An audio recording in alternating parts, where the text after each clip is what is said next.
Michael Montero coming to you from the Forum in Inglewood, California. Ringside recap. HBO Championship Boxing kicked off its 2018 tonight. A pretty entertaining doubleheader in the opening fight between Jorge Linares and Mercito Gesta. Pretty much what we expected, right? Mercito Gesta, I talked about this on the episode of 10 Count with Doug Fisher and Steve Kim. To me, he's just always had that sparring partner mentality. He does just enough to make, when he fights elite level fighters, he does just enough to make them look good. You go years back when he lost a wide decision to Miguel Vasquez. I believe that was 2012, 2011, somewhere back there. And that was his first chance at a world title. Kind of got exposed on that night. Hasn't looked good since. Hasn't looked the same since. And tonight against Jorge Linares, just more of the same. I always get the feeling that he leaves something on the table. And at the end of the fight, after the final round, Jorge Linares was breathing hard. He was working, he was punching, his mouth was open. Gesta, he still had his mouth closed. It looked like he could go 10 more rounds. It looked like he had so much more to give. And that's just kind of how he's always going to be remembered to me. A really good gym fighter, kind of like Ivanovic Martirosyan, but at the highest level just doesn't get it done. So anyway, Jorge Linares moves on. To me, this looked like a really intense, high-level sparring session with a southpaw, because that's a southpaw, to get him ready for Vasyl Lomachenko, who's moving up to 135 pounds this spring. We'll do one fight there in the spring, and then possibly, hopefully, we get Linares and Lomachenko late this year. Now, in the main event, pretty dull fight for a while between Kiram, the Thai fighter, who nobody had seen, had fought totally in Thailand, had a big built-up record. We don't know how these guys are going to look until they come over here with these padded records. Are they padded or are they legit? For Kiram, it was a padded record.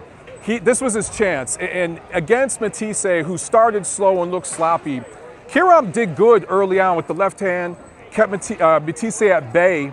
I think Kiram's length troubled the Argentinian fighter early on, but Matthysse started to close the distance. And one thing I noticed that Kiram was doing wrong, the right hand, he was doing almost nothing with it. Everything was left hand. Kept Matthysse off him pretty well, neutralized him for the most part, but he wasn't landing anything in return. And everything with the right hand was off the back foot and it was pushing. He was almost back here with it. He needed to be coming forward and turning over on it and taking chances. He wasn't doing that. So Matthysse saw everything coming, could take everything coming at him, and finally in the 8th round started jabbing, really moving forward and throwing straight shots. He really started landing shots in the 6th, 7th round. But in the 8th round, he dropped him with a jab. Now he threw a 1-2.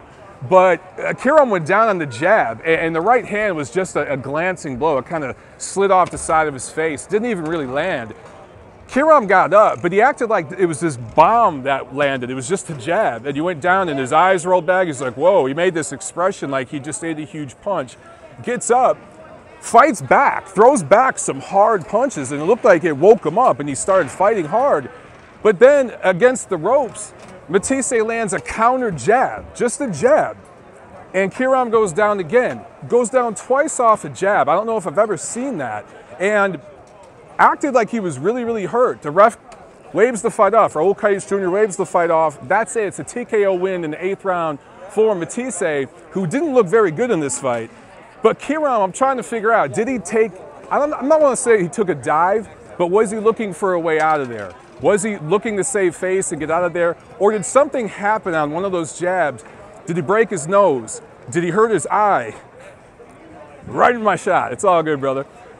Right in his, it landed in his eye, his nose. Maybe something broke. Maybe there was an injury. Maybe he detached his retina that he couldn't see. I almost wonder if something like that happened. That's what it looked like to me. It was one of those freakish, weird things. But Matthysse gets to win. He grabs one of the WBA's 500 titles at welterweight. Now what does he do? So the other titleists in the division are owned by Al Heyman. They're not going to play ball with Matthysse and Golden Boy Promotions. There's that WBO title, which Jeff Horn has right now. He's just renting it. He's going to give it to Terrence Crawford in a few months at Madison Square Garden in New York. So Terrence Crawford will have that. He's with Top Rank. Grandpa Bob and Oscar De La Hoya, they're copacetic. They play nice. Can that fight happen? Can a fight between Matthysse and Crawford happen? Now, obviously, Crawford would slaughter Matthysse, but that's the only big payday at welterweight for him.